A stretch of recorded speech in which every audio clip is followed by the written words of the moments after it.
But tonight I ask my colleagues' indulgence in allowing me to use my announcement time to talk briefly about another issue that pulls at my heart. Ron, would you go ahead and run the parents of Asher Brown, who you can see above, complained to school officials in the Cypress Fairbanks ISD outside of Houston that their son was being bullied and harassed in school. The bullies called him faggot and queer. They shoved him, they punched him, and in spite of his parents' calls to counselors and principals, the harassment, intimidation, and threats continued. For years, it continued. A couple of weeks ago, after being bullied at school, Asher went home, found his father's gun, and shot himself in the head. His father found Asher dead when he came home from work. Asher was 13 years old. I'd like for you to look at his face. Unlike Asher, Indiana teen Billy Lucas, who never self-identified as gay, but was perceived to be by bullies who harassed him daily at the Greenberg Community High School. 3 weeks ago, he hung himself in his grandparents' barn. He was 15 years old. Minnesota 15-year-old Justin Auberg came out to friends at age 13, after which the harassment and bullying began. It grew as he moved from middle school to high school. When he found the harassment more than he could bear, he hung himself in his room and was found by his mother.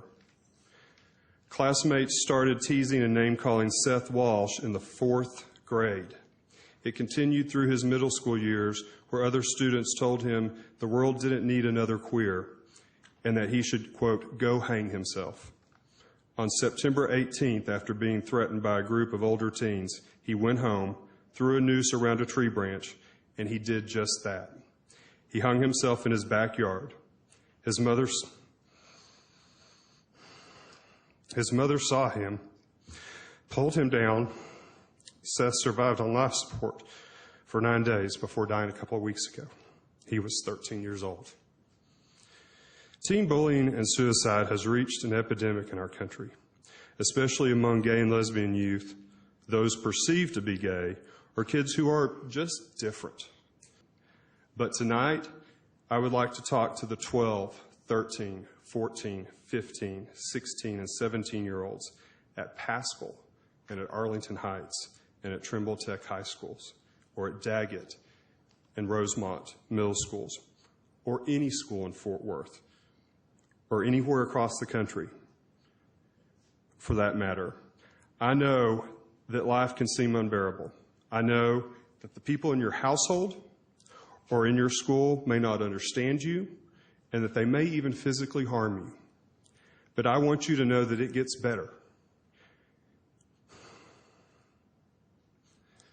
When I was 13, I was a skinny, lanky, awkward teen who had grown too tall too fast, who would stumble over my own feet.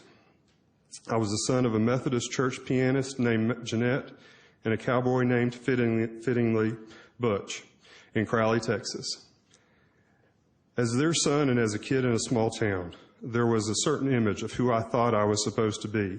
But as I entered adolescence, I started having feelings that I didn't understand and couldn't explain, but I knew they didn't mesh with the image of what I thought I was supposed to be.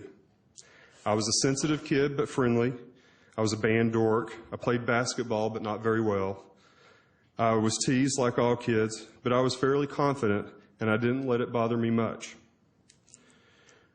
One day when I was in the 9th grade, just starting Crowley High School, I was cornered after school by some older kids who roughed me up. They said that I was a faggot and that I should die and go to hell where I belonged. That erupted the fear that I had kept pushed down, that what I was beginning to feel on the inside must somehow be showing on the outside. Ashamed, humiliated, and confused, I went home. There must be something very wrong with me, I thought, something I could never let my family or anyone else know. Catch your breath.